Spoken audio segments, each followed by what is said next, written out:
የሄርሜላ ፍቅረኛ መጣ እንዴት መጣ የሚለውን በዚህ ቪዲዮ ላይ መነግራችሁ ይሆናል። ቪዲዮን እስከመጨረሻ ማየታችሁን እንዳትረሱት። በጣም የሚገርም ነገር ነው ማለት ነው። የሄርሜላ ባል ከአሜሪካ ድረስ ወደ ኢትዮጵያ ገብቷል። እውነት ለመናገር ከሆነ በጣም የሚያስቀይምና የሚደብር ነገር ነው እየሆነ ያለው።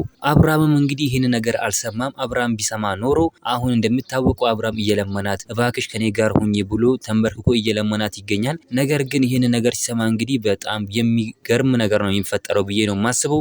አብርሃም እንግዲህ በዚህ ደርባብኛለች ሄርሜላ በጣም ብዙ ነገር አርጋኛለች፣ ሄርሜላ አፍቃሪ ያመጣችብኝ ብሎ ውሽማ መጣችብኝ ብሎ እንደሚናገር ባለሙሉ እምነት ነን። በጣም የሚገርም ነገር ነው። አብርሃም እንግዲህ በዚህ ምክንያት ወደ ሩታ እንደሚመለስ በጣም ብዙ ሰዎች እየተነጋገሩበትም ያወሩ ይገኛሉ ማለት ነው። በጣም የሚገርም ነገር ነው። ሄርሜላ ግን እያደረገች ያለችው ሄርሜላ ትክክለኛ ነገር መሆኑን ሄርሜላ አብርሃምን አትወደውም፣ ሄርሜላ ከአብርሃም ጋር መሆን አፈልግም አውቃ ነው እሱ ላይ የተጫወተችበት ነው እያሉ መረጃዎች በጣም በሰፊው እየወጡም እየጠቆሙም ይገኛሉ። እውነት ለመናገር ከሆነ ሄርሜላ ብትወደው ኖሮ ከሱ ጋር ትሆን ነበር፣ እንደዚህ ሲለምናት ከሱ ጋር ትሆን ነበር። ነገር ግን እሷ እሱን አልመረጠችም ማለት ነው። ከሱ ጋር መሆን አልመረጠችም። በዚህም ነው እንግዲህ አልፈልግም ብላ እየሄደች ያለችው። እናንተ ምን ትላላችሁ? ሀሳብ አስተያየታችሁን ኮሜንት ላይ ማስቀመጥ እንደረሱ፣ ቪዲዮ ላይክ፣ ቻናሉ ሰብስክራይብ ማድረግ እንደረሱ።